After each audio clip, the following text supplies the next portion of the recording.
Ну, Да, я включил запись. да. Чтобы мы потом могли это выложить. Давайте подождем еще пару минут.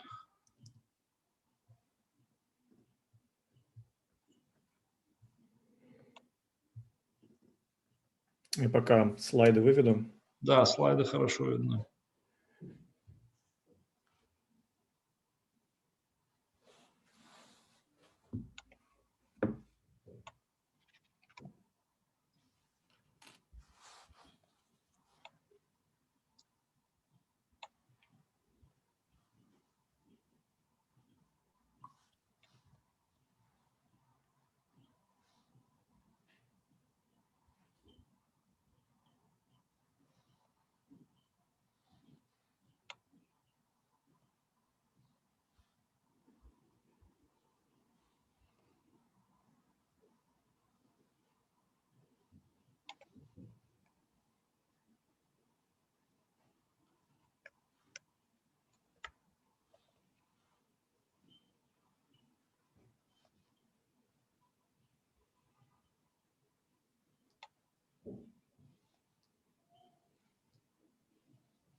Сейчас переключу на другой экран, поэтому на время изображение пропадет.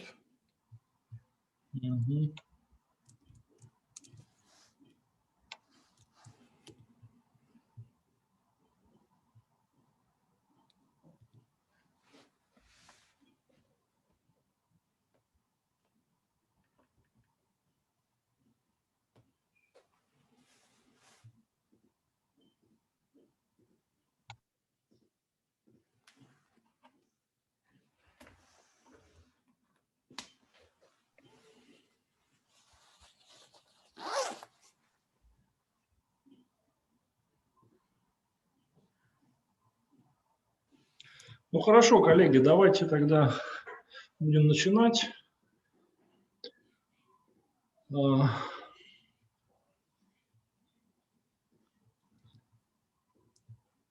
Значит, я правильно понимаю, что у нас сегодня все подключившиеся участники русскоговорящие? Is there anybody who doesn't understand Russian?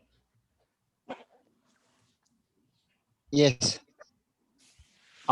So okay. So according to our rules, if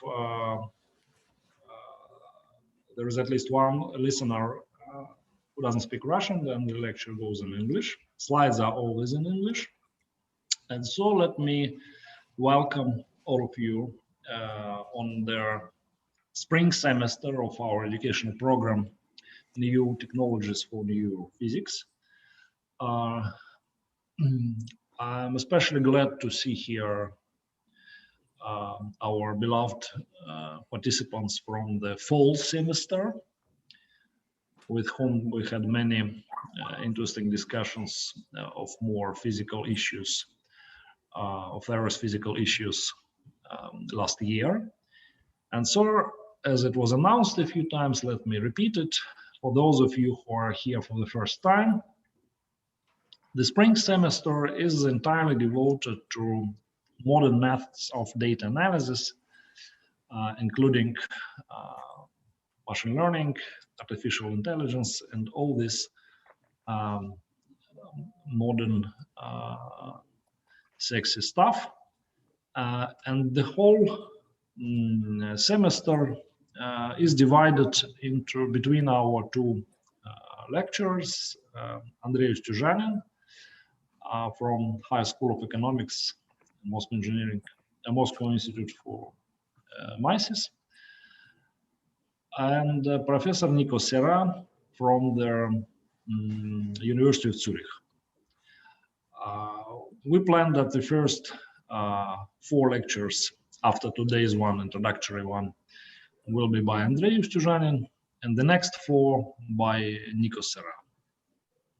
I hope that Andrei will briefly outline the course and what points he is going to highlight in his part of the course, and what Nico will reserve for his part.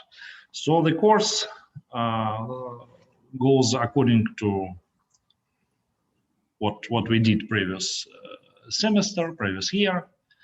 So each day we start at 5:30 Moscow time, each Wednesday, once a week, and the video and slides of the lecture, they are available on the same site, cern.mises.ru, at 6 or 7 days before the lecture. So the lecture, it is assumed that we have a week to study the material, to look at the lecture. So you can use this opportunity to meet the lecturer, not perhaps just for listening his lecture, but instead more for in the tutorial style, for discussing with him, for asking him questions, for solving problems, and for some discussion around the topics which you find interesting from the lecture which you just have heard online. Okay, so today's introductory lecture is some kind of an exception. We will follow it online, but from tomorrow and on, you can consult their cern.mises.ru site and find there the material of the next event. So the video and slides of the lecture of the 10th of March, you will find there tomorrow. Correct, Andrei? Yep, exactly. Yes.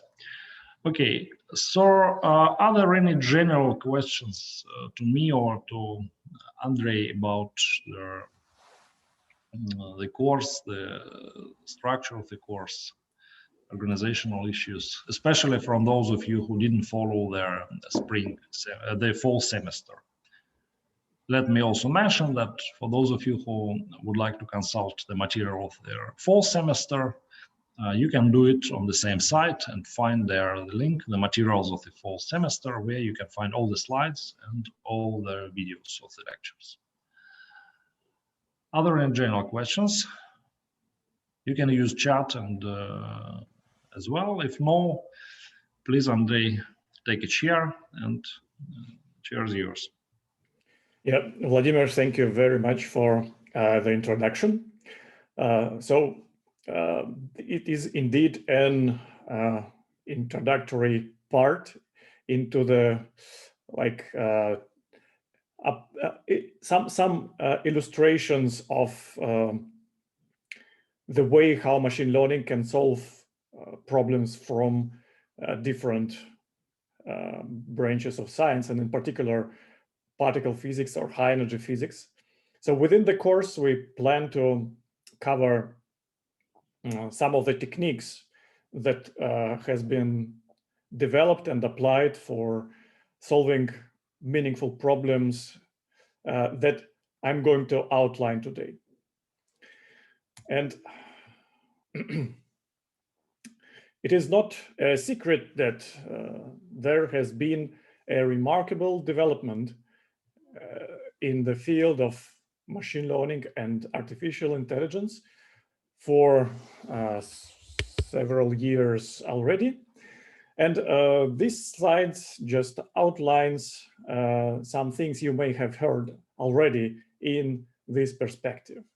So such things as computers playing computer games at the level of most advanced human players, understanding and generation of human readable text and understanding those pieces of text, recognition and generation of images that are indistinguishable from photos by the naked eye, and most interesting from the scientific perspective is the simulation of complicated physics processes that happens without explicit description of those processes in the form of equations or some kind of computational system. We'll have a look at those examples later on.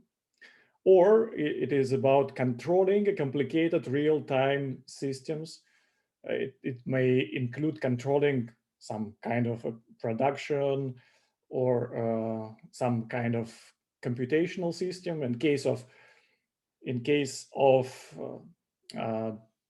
LHCb or any particle experiment, the tasks of data quality assessment is extremely important thing that can be heavily augmented and improved by the means of machine intelligence, etc., etc. There are plenty of different use cases where machine learning and machine intelligence has demonstrated its superior power. But let's give a very brief illustration how it manages to solve, for example, simulation problem. So this time lapse shows properly simulated water volume. It's on the left, and simulated evolution by the trained neural network that happens on the right. So it is almost indistinguishable what happens on the left and on the right. They're very similar. And as I mentioned before, the computations on the right happens inside the neural network that kind of encompasses the physics underlying this process. And so this is kind of forward way of solving physical problems. So you go from the initial properties of the system to the final state that is approximated by neural network or whatever computational entity you have. But there are examples, I am sure you have seen many of those already, where neural networks work in the opposite direction. So when they reconstruct the properties of the initial system, and they just judge by looking at many different examples how system may behave, and then they can apply this knowledge to some forward task. So in this example, you see a snapshot of deepfake movie based on the Shining movie by Stanley Kubrick with the face of Jim Carrey instead of who was the actor, Jack Nicholson, of course. And so what happens behind the scene, the neural network looks at the face of Jack Nicholson and tries to reconstruct the position of different facial features like brows, nose, lips, etc. So reconstruct it as accurately as possible. So then it can generate a face of Jim Carrey that is fit into the position of the original actor. So in the end, you get the image from this clip that you can watch by the link below. Or a similar example when image of the regular car driving across the city from the camera mounted on this car, you can reconstruct artificial image that has different texture applied to specific segments. So you see that on the right there is a different kind of pavement, and with the weather it looks a little bit different, etc., etc. So it's kind of a mixture of reconstruction or inverse problem settings and generation. Although it happens with some hacks, namely happens with the help of this segmentation algorithm, but it doesn't change details much.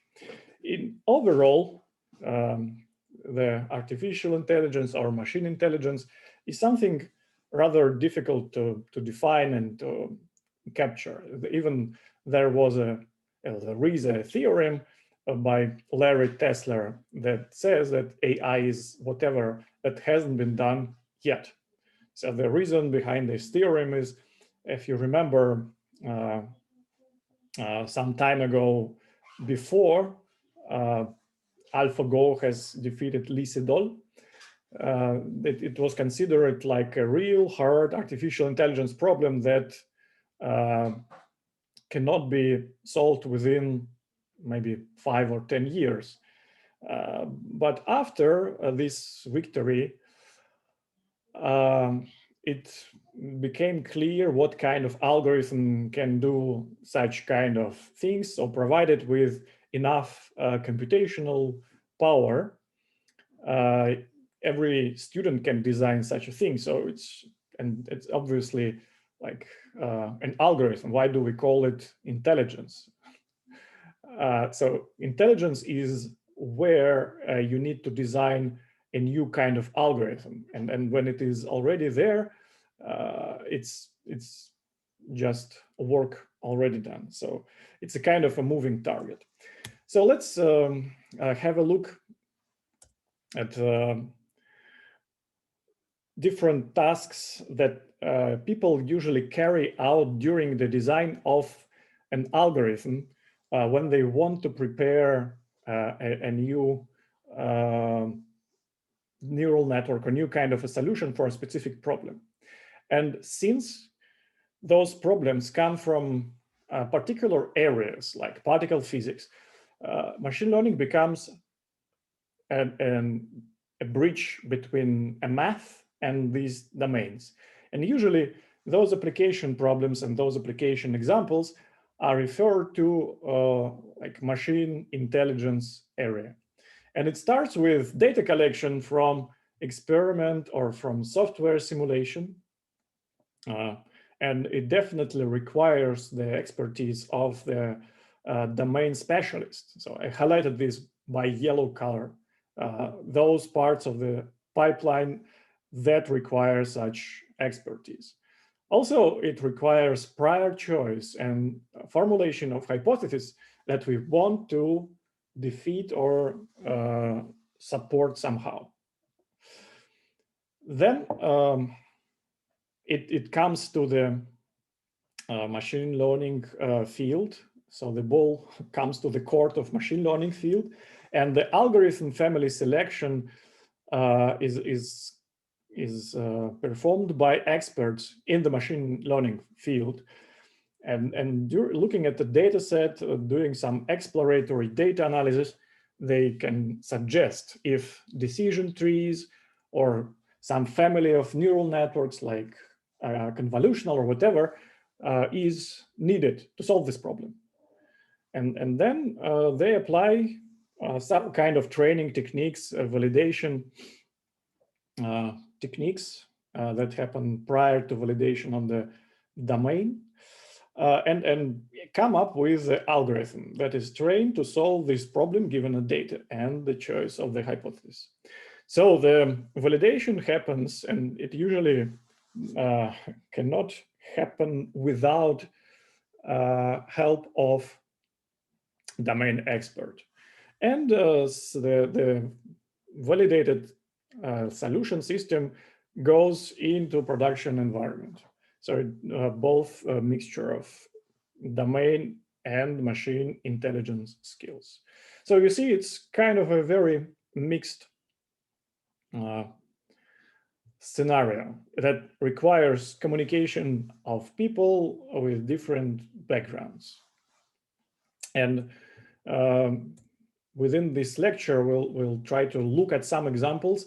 So we start with, again, rather generic perspective, how it works and how data is collected, how it is analyzed. So it is bird's eye view on the process, and we'll identify points on this picture that can profit from application of machine learning tools and methods. But let's understand the whole picture first. So we have LHC that generates, accelerates particles that collide inside the detector, and it has enough sensitive elements to record products of the collision, and you store the data in one way or another. So it is being processed and then stored. And at the same time, there is an important thing as formulation of the hypothesis that you want to identify. Like if you're interested in finding Higgs boson or some tetraquarks or some kind of exotic particle or exotic decay, you have an idea of what kind of signal you will get given the properties of the particles, energies of the particle that you have in the collider, and properties of the detector that can capture certain aspects of the collision of these particles. So, and you put those information into simulator in terms of input or hidden variables, and you can build a reliable sample of events that might happen if this hypothesis was true.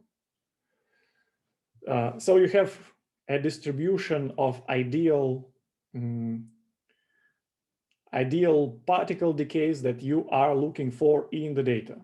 And then you build a kind of a selection algorithm. In most basic scenario, you just see if you can constrain your events by different kinematic parameters like angles or energy or some particle properties like momentum or energies, or some topological properties like how many particle decay you expect to see. And then from the data that is huge, you come up with a smaller sample that you can separate just by, for example, it is just an example, for example, by fitting a mixture of two curves, a mixture of two distribution into the whole distribution under assumption that there is a background and a signal mixture. And outcome of this procedure, there could be a selection of events that you got from the real data that you can compare with a distribution produced by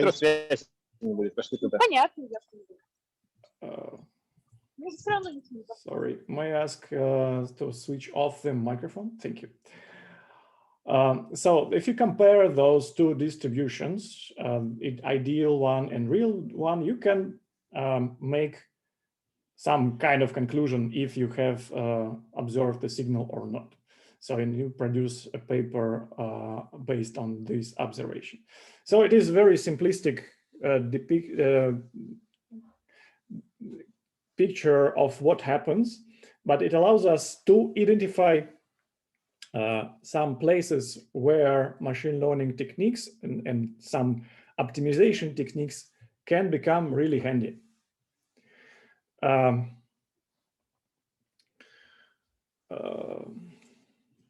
So a few words about way how simulation works.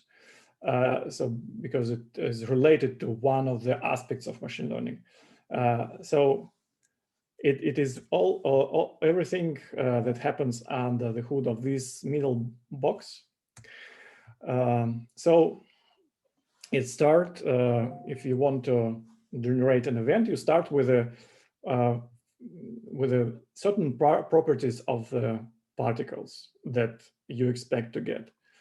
And you know that those particles somehow decay during their lifetime. So it's some kind of a graph that propagates inside the volume of the detector. And you have to be able to simulate the geometry of the detector and simulate how those particles interact with this. And you get a path of those particles. And after that, you can estimate what would be the response of the detector given the path of the particles with computed energies. And then you can extrapolate this response into the recorded signals. So it is some properties that you read out from the detector. In this way, you get a realistic simulation, a realistic picture of what detector produces during the collision that happens under the same conditions. And afterwards, you can apply a reconstruction process to this data, and it goes exactly in the opposite direction from the low level information to reconstruction of the tracks, to reconstruction of the events that this track has been composed of, etc., etc. And it is important that simulation is usually very time-consuming process.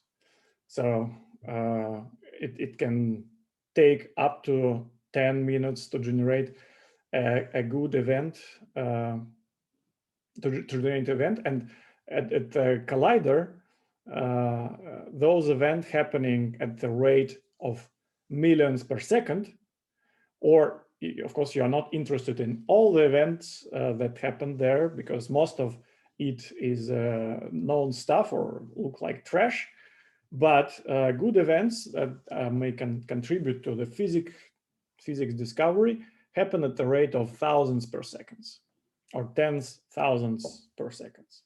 So you see that the difference between the simulation time and production time in physics is considerably large. And it is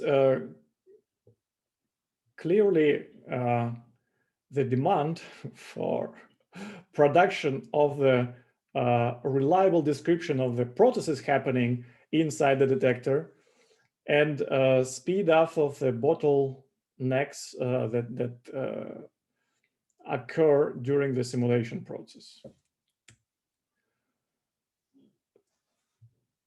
Maybe this gives a little more detail about the interaction happening between particles and the detector. So on the right, it is a very schematic representation of LHCb detector. And you see the large blobs of green and yellow color represent heats or energies that are deposited by particle passing through these detectors. So these bluish things are different subsystem of the detector. And you see there are yellow tracks or green tracks that correspond to particle trajectories. And everything interesting happens just inside this small box at the scale of nanometers. And this is the scale of tens of meters. So you have to be very accurate in the estimation of those properties when you're reconstructing things. And when you're simulating things, you also have to be rather accurate with what you simulate. Okay, so I just wanted to highlight that there is a space for two kinds of different problems that both can be addressed from machine learning perspective. And one of those is a forward problem. From the given initial and hidden parameters, we want to get the system observable state. And there is an inverse problem that goes from the observable state, and we want to infer those hidden parameters. And this is a more interesting problem from a mathematical perspective. There is no single solution for such problem. There is no straightforward way to compute this thing. And in some cases, it can be really profitable to apply machine learning for these kind of problems. Okay, so let's look at the specific examples where optimization, or here by optimization, we can mean an machine learning pipeline, machine learning process that can aid solving particular problem. So first one is optimized selection given data, given hypothesis to maximize sensitivity of the selection. So I just reminded here the picture, and selection is the process of choosing the right candidate that look like a signal. So just removing unneeded examples of the data. Or it was the first problem. A second problem is optimized selection given data, given hypothesis, and also we want to maximize sensitivity, but at the same time, we want to minimize model-induced bias. So we want this model not to interfere with physics that happens inside this process. So why does it happen? The like intuitive example, maybe notoriously intuitive example is the inclusion in the machine learning algorithm some properties that allow to infer race of a human. So in case it is a credit, some kind of loan giving organization, or it is a court and Of course, machine learning is used in such environments quite intensively nowadays. But the thing is that race discrimination is heavily undesirable thing for such an algorithm. And if people can assess and qualitatively prove that the algorithm is biased towards Black people, it immediately produces a lot of buzz around this thing, and it requires some redesign and development of such algorithms. So because those are not acceptable in certain communities. So, and we also do not want our models to discriminate certain hypotheses. So we want to be those classifiers as agnostic to possible hypotheses as it is available, as it could be done. Okay, the third one is maximize selection given data, null hypothesis, to maximize unexpected or unexplainable sample yield. What it means is that we want to find something that we do not know about. And for example, if we search for new physics, we might be interested in finding any kind of deviation from such standard model that explains everything nowadays. Although we know there are things that it doesn't explain by design.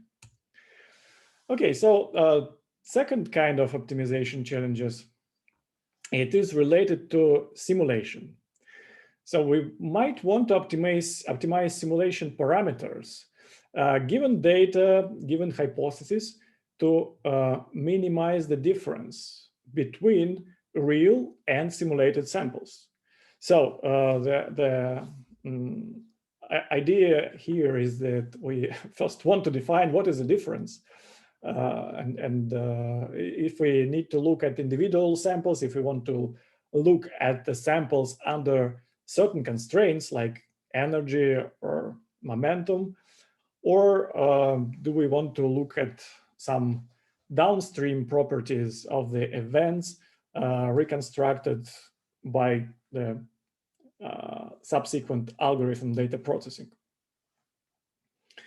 But anyway, we want our simulator to be as accurate as possible. And since it depends on some properties, and those properties can be tuned to make it more or less accurate.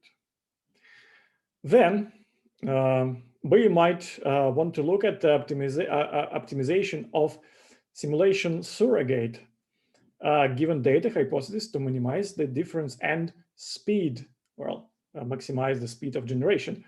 Here we can substitute this slow simulator in principle with a neural network that can approximate like every function, and not only approximate individual values, but also approximate the uncertainty of the simulation for different regimes, for different regions of phase space, etc. Right?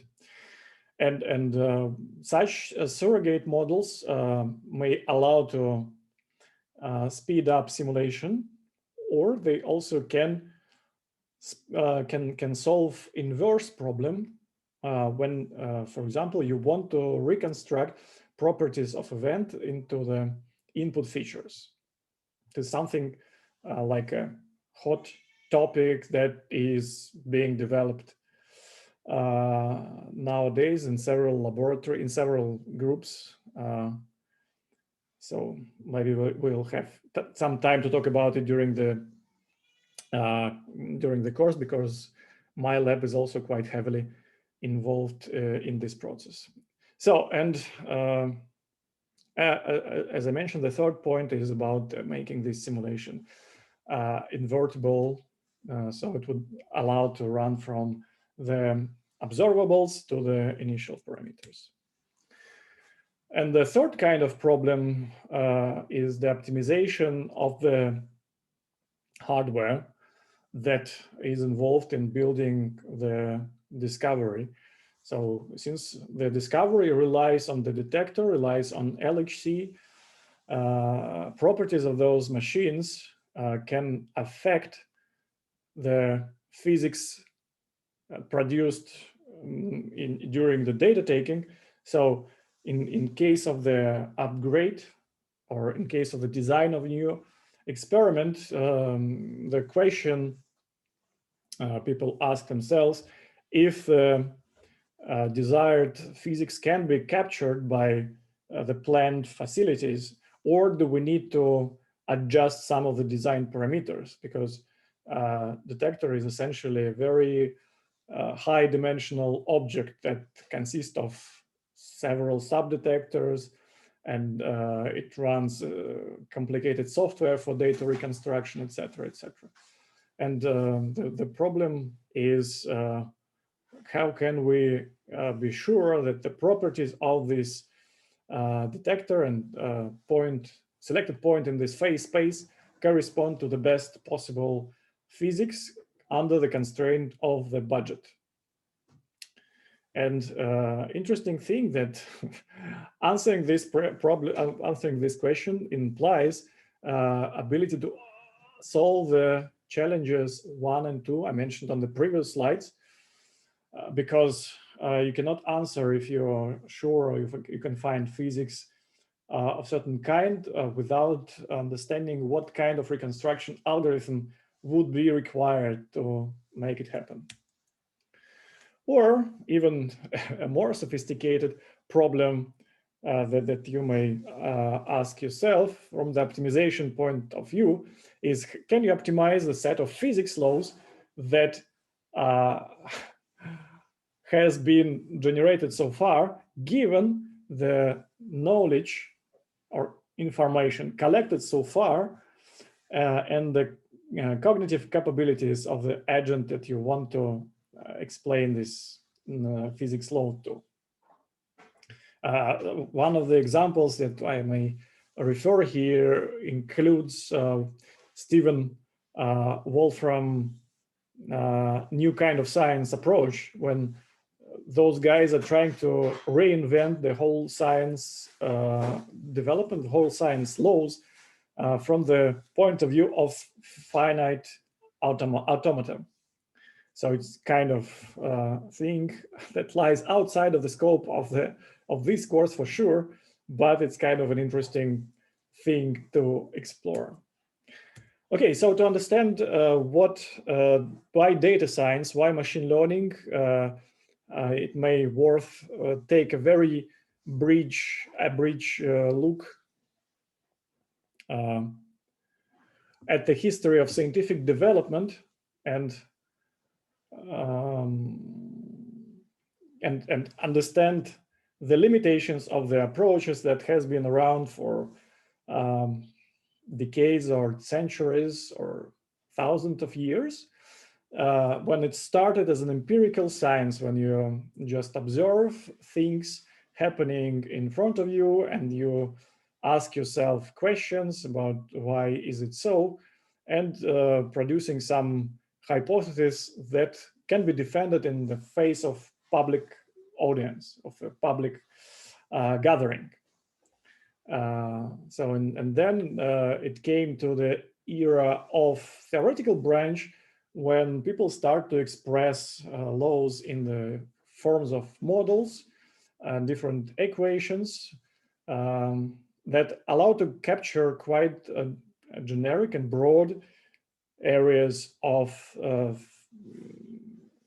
human experience, right? So human experimental experience. Until recently, it was the dominant way of doing science, although it was limited by some scalability factor. So it was difficult to produce a meaningful model of a bridge, right? So bridge is or airplane. So it is a very complicated entity that behaves very complicated dynamics and laws affected differently under different regimes, under different areas, etc.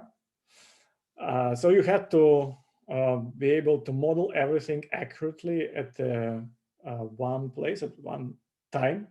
That's why computational branch of science comes to the place. And it turned out that it is still not sufficient for doing research nowadays, because we are now at the days of data deluge, when petabytes of data is produced by different experiments. So it could be astronomy, it could be physics, it could be genomics, all those kind of systems produce enormous amount of data. And it is difficult to fit it into a meaningful computational system, because naive approaches for solving such problems would require significant amount of computational resources that are not available to people. Although smart algorithms that has been developed in machine learning branch of mathematics can simplify things a little bit, because they allow to identify meaningful correlations and meaningful properties that should be extracted from those petabytes of data that would result in meaningful scientific conclusions. So probably I will fast forward several slides that describe what I've mentioned on the previous slide in details, just to save some time maybe for your question, or if you would like to ask, feel free to get me back. There is just an example, so empirical questions. Here it is a theoretical description of the dynamical system in the shape of some Newtonian laws. Then computational branches of science that allow computing such complicated things as weather conditions, hurricanes, climate change, etc. At a certain extent. So we know that weather forecast is still kind of a questionable thing if you're talking about a long-term period.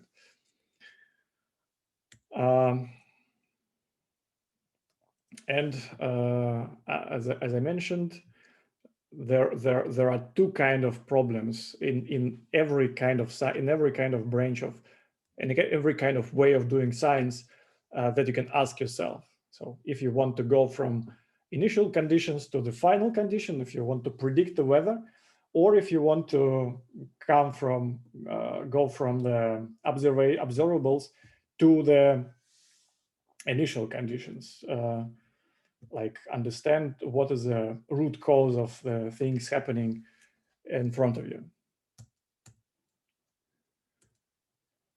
Okay, so speaking of data-driven science, I would like to highlight that there are three important driving forces. So the first is the excess of data that comes from various sources. And since recently, computational power has reached the level that allow to process like those data in a meaningful way by training and universal approximators that allow to describe things happening in a very concise and at the same time meaningful way. So I'm talking here, like a blunt example is NVIDIA's GPU or AMD GPUs or tensor processor units, etc., etc. And the third component is the algorithms that allow to extract a meaningful representations from the data you have got. And those algorithms you can run on those machines, and that's why it makes the puzzle complete. So those three components clearly contribute to the development of the data-driven branch of science.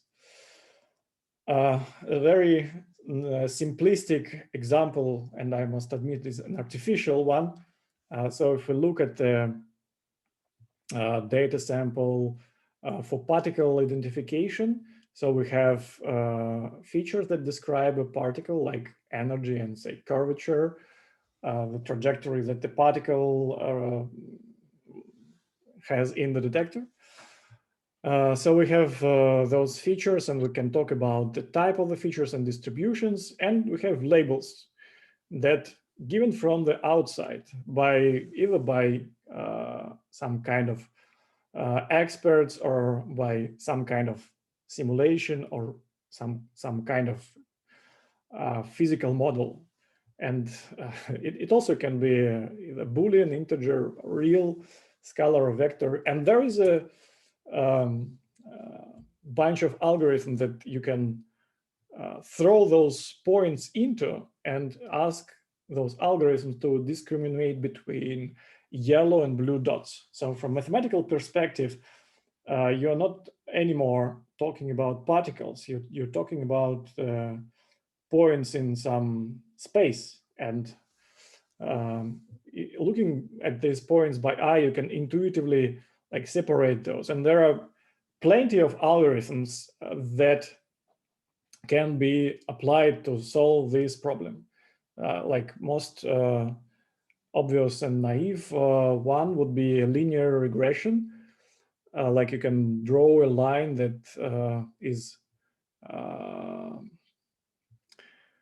separates those yellow from blue as good as possible, or it could be a k nearest neighbors algorithm that works like this. So for every given feature vector or every coordinate you have in this plane,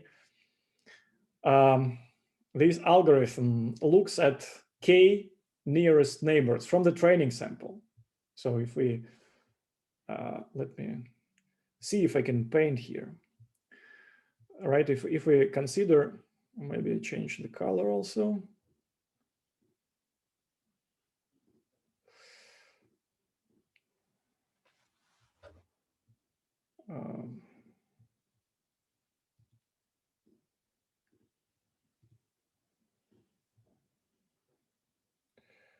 See it, color, let it be blue. By the way, do you see the black margins around my screen, or it's only me? What kind of black margins? So if I, okay, so you see it normally. Because for me, the image can contract a little bit. But okay, so let's continue. So if we look at the point here, at this blue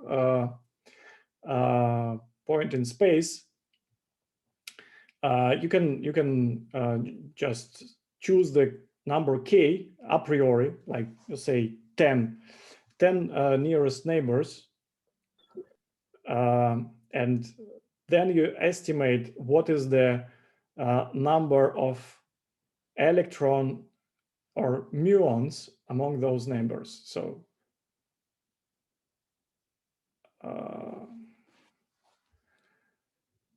do you hear me well, by the way? Yes, we do. Okay, because PowerPoint complains that I'm speaking too softly and it cannot produce subtitles. Subtitles, yes, I see, but it's a bug, I believe, yeah. But do you see this complaint? Yes, not anymore. Yeah, that means that you have. Let me switch it off. Okay, I think I fixed it. Okay, so we look at the 10 nearest neighbors and see the fraction of one kind of particle over another, and then we assign the value equal to this fraction to this point. So we can basically paint the whole space in at our disposal using this simple algorithm. And depending on the number of neighbors, you would get more or less flat transition between one kind of particle to another. So this way you introduce a very simple algorithm that depends on one hyperparameter. And for machine learning, it is equally interesting to design an algorithm itself, as well as to design the algorithm that optimizes those hyperparameters to give the best performance, because it is not obvious that k equals to 50 is better than k equals to 15. It just looks maybe a little nicer in terms of some kind of gradient, but you have to be able to assess it quantitatively and be able to come to a quantitatively motivated decision that k equals 50 is the best thing here. And there are quite a bit of different families of algorithms that has been designed so far. So you can look at those different angles, or like group by different properties. For example, you can group by the information that is needed to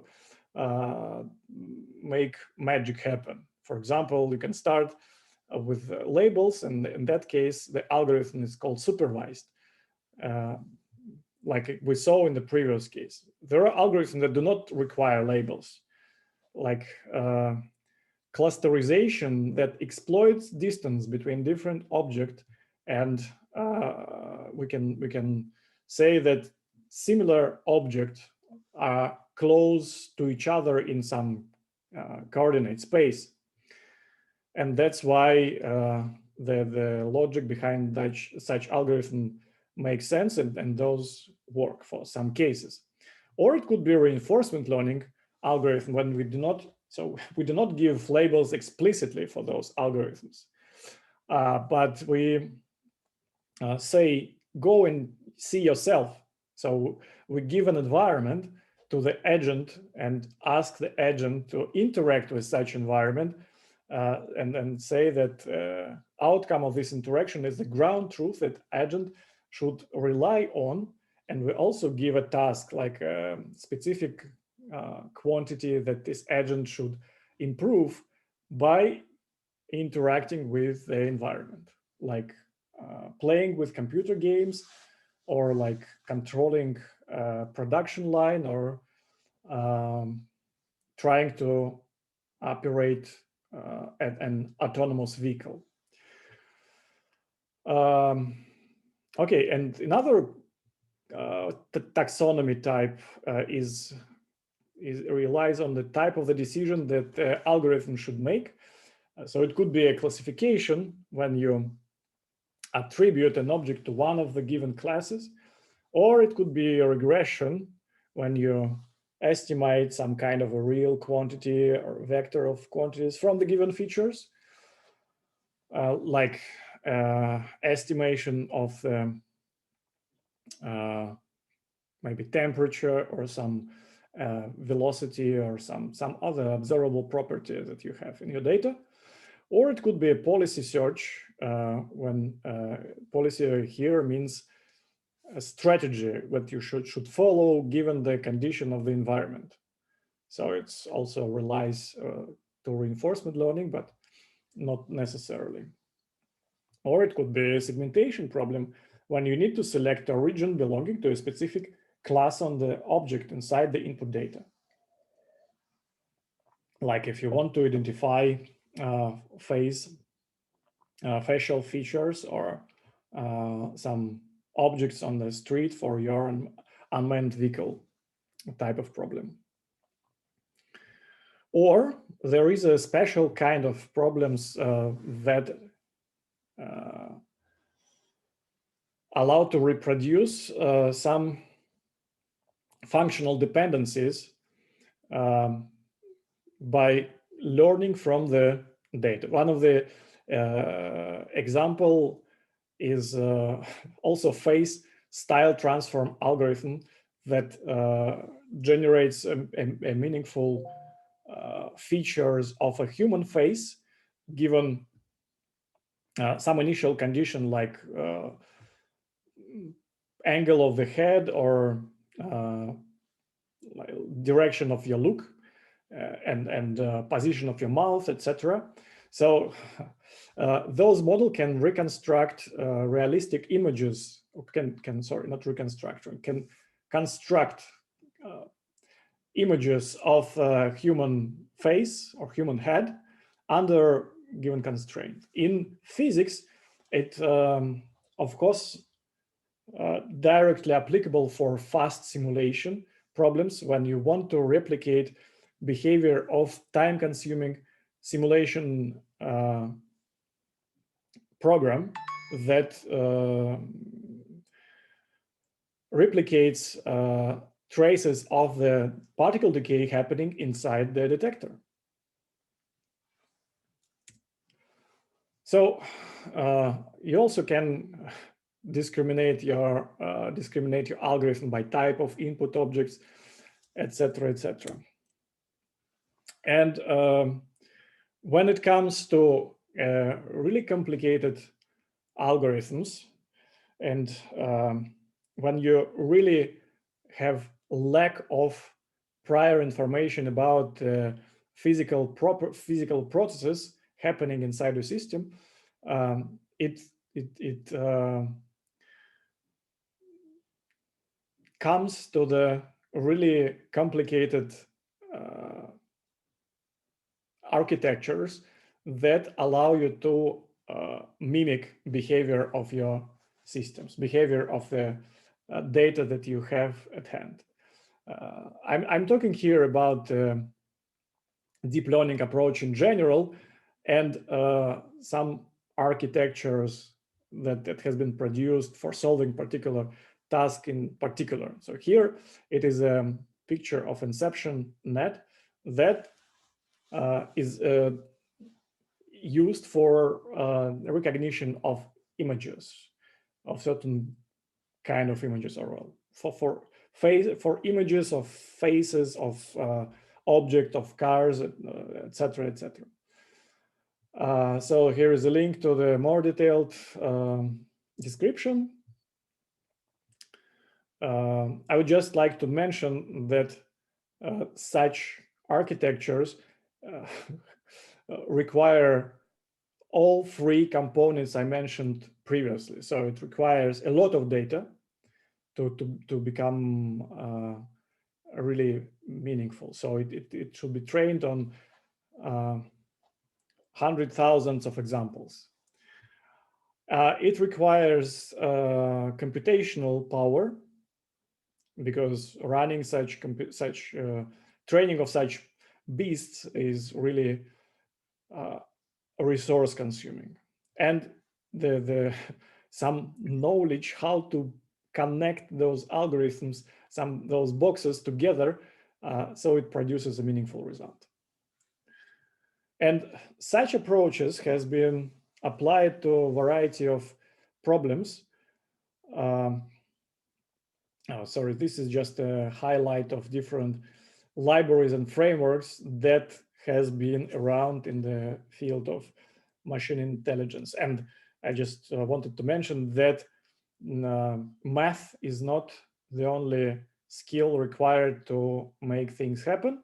At the same time, one have to be aware of different pipeline design tools that help to deal with variety of various aspects that happen inside the research process. And there are just some highlights when where the machine learning has been applied in different branches of science. So it's eruption, like geology, earthquake, drug discovery. I think there is no branch of science anymore that hasn't used machine intelligence so far. So I would be really surprised to know about any kind of branch that refrains actively from any interference with machine intelligence. So let's come back to the physics case that we have at Large Hadron Collider. So I'll give very few examples of particular work that has been done in this field with application of machine learning algorithms. So one is the fast simulation of the electronic calorimeter or hadron colorimeter, doesn't matter, that produces realistic images of particles. So on the top, you see the architecture of the network that has been used to produce those kind of images. And images that we are looking for is something that you see in the first row here. Jan4 is the name of the simulator. And on the bottom row, you see images produced by generative adversarial network. So it is the name of the generative model that was trained on a bunch of images like this. And now it can generate something very similar and that looks realistic, but it's still random enough. So it is not just a linear combination of everything that has been given to it.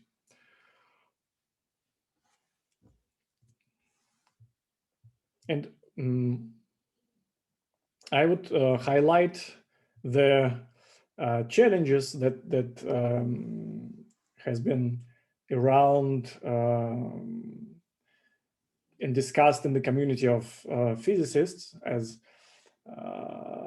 a really meaningful way of augmenting physics analysis by different kind of algorithms that has been around in different fields, in different branches of science. So augmenting computer vision and natural language processing techniques to physics motivated data structures. Of course, it is not always the case when you can match the structures that happen inside the detector to faces or cats or some other objects that people analyze using machine learning algorithms. And it requires some creativity how you can do this in a meaningful way.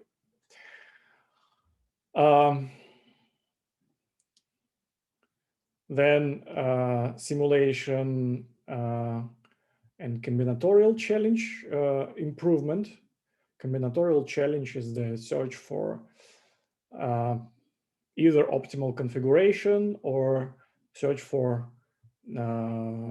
discrimination of for example, background trajectories combination that may mix together in some realistic looking way, but in completely meaningless from physics point of view. Then the problem of applying machine learning algorithms to some specialized hardware like FPGAs or GPUs. Also, it is important if we can adjust our models to become robust to the data that we have, and to change that happens in this data. So it will be stable no matter what subsample we give to this algorithm. Or if we can encode a physics motivated reasoning into machine intelligence computation. So can we somehow bridge the gap between the simulator and some kind of neural network that would allow to infer properties of the particles at the beginning from the observation that we have at the end. So it's kind of solving inverse problem. And yeah, so it's a similar aspect of this inversible question. But it's more about the simulation of certain regions of the phase space that, for example, needs a better coverage from simulation point of view. Okay, and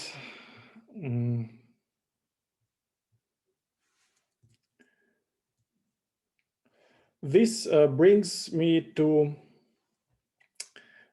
pre-conclusion slide.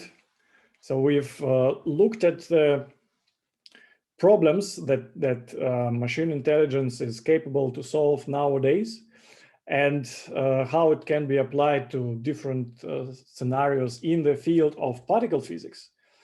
So it makes sense to organize the course in the following way. So we start with introduction, which we have seen so far. So it's up to here. And then we look at the basic models that start from the linear models and models for that are based on the decision trees, and then based on ensembles and stacking, that allow to build more complicated and more accurate algorithms without much of effort. Then we look at the neural network design. For practical properties, we are going to use PyTorch. And as a simple example of those neural networks, we look at the convolutional architectures and see which tips and tricks can be helpful to make big architectures runnable within given resources constraints. Also, we would take a look at the generative models. So those models that can produce or approximate functional dependencies between inputs and outputs. And then we look at the special case, a special branch of machine learning that is called Bayesian machine learning, where probability is like a first class citizen. So it also relies on some Bayesian approach to probabilistic computations, including Bayesian bias theorem, among the most important things. And then we look at applications of these Bayesian methods. For example, for solving unsupervised learning, like training autoencoders and training variational autoencoders that are also a kind of generative models that possess a little bit different processes. And then we'll look at the hidden Markov model and Gaussian processes that allow you to solve complicated optimization problems as well. So this brings us to the final slide. And I would just like to highlight that the term artificial intelligence is a very politically charged thing. It is good for writing grant proposals, but in scientific world, it usually is not very meaningful. So, and machine learning is a theoretical branch of science and more like a mathematical area. So it operates with numbers, algorithms, properties of the algorithm. So it's very close to functional analysis, I would say, with a lot of heuristic added on top. And if you're talking about some practical applications of this theory, usually you refer to machine intelligence. And as we saw, machine intelligence is deeply grounded in previous existing scientific paradigms. So it is based on all those empirical, theoretical, probabilistic, and computational eras or computational ages of science. So it has a very good chance to become a first-class citizen in the scientific development, and this is something that happens nowadays. So many scientific areas or scientific branches try to encompass machine learning approaches such that it would boost the scientific progress, because by meaningful automation of data taking, data analysis, we can save a lot of time and human efforts for meaningless trial and fail. So in that sense, machine intelligence transforms a way of reasoning into usable tools. And those are examples. And I would say that the biggest challenge for machine intelligence nowadays is understanding why it works, because those deep learning, despite being trained and being accurate enough, do not give good answer why do they work and to what extent those can be applied to given data set. And the ultimate goal would be like closing the loop between the experiment, hypothesis testing, production of the theory, and going further to the next experiment that tries to answer further questions.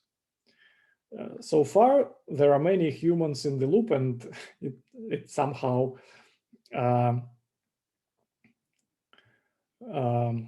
I would not say it slows down the progress, but it has certain restrictions. And adding automation to this pipeline would make things run a bit faster. Okay, so this is basically what I wanted to mention, and I would be happy to answer your questions right away. Thank you very much, Andrei. Thank you very much. So please feel free to ask questions. You can ask them in Russian also or in chat. Yeah, we'll open chat window in a second.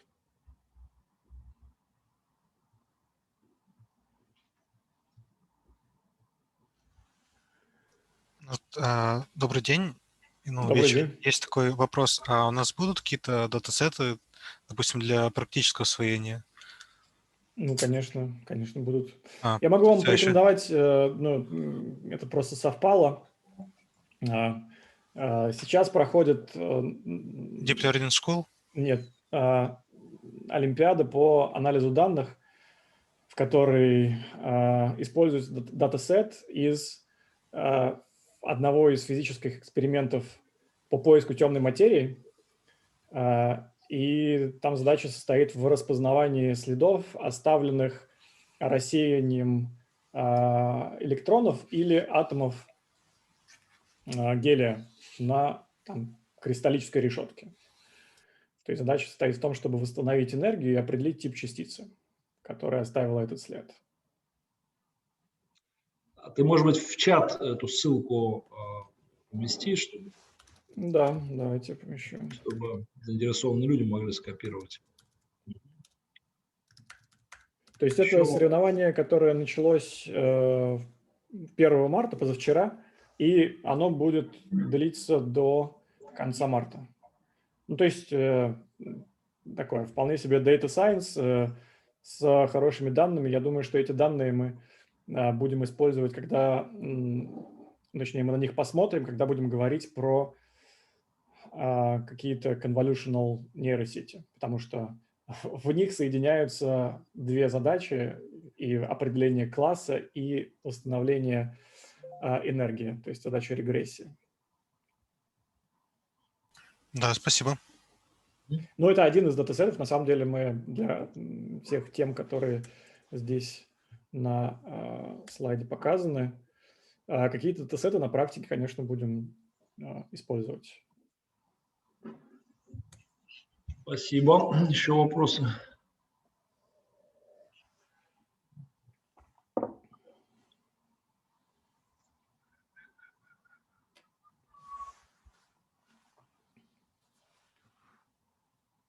Значит, про сайт я, кажется, уже сказал, что, значит, сайт тот же самый. То есть у нас там будет просто линк теперь не осенний семестр, а весенний семестр. Там все материалы будут выкладываться. В том числе и какие-то, я надеюсь, задания, которые будут у наших уважаемых преподавателей даваться как бы, ну, вперед. Ну, сформулироваться в их лекциях как задание, решение которого будет обсуждаться во время таких вот онлайн-сессий наших.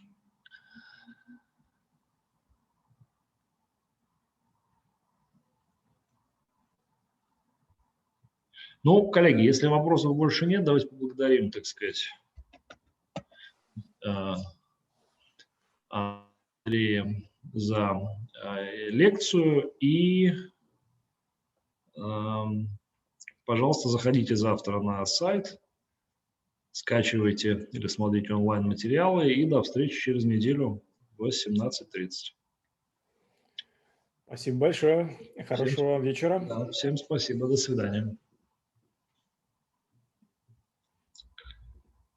Андрей летит в туннель коллайдера.